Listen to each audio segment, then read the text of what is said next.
Hi guys, Jonna here, and I just am trying to do a workaround. I really enjoyed Brandon's voice thread, but discovered that it costs money to join voice thread. So I found a guy on YouTube that would show me how to do a workaround using Google Slides and Screencastify, which I'm actually using Screencast-O-Matic because that is also free.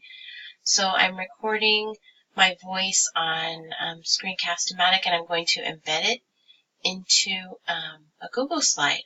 So I'm not actually going to show you how to do that because that would take even more time, and I've spent kind of a crazy amount of time just trying to figure out what to do to play around with this.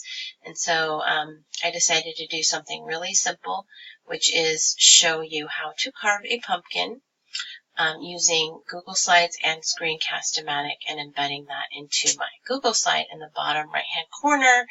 And then when it goes into present mode, the sound will automatically play. And this result, I think, will be very similar to a voice thread.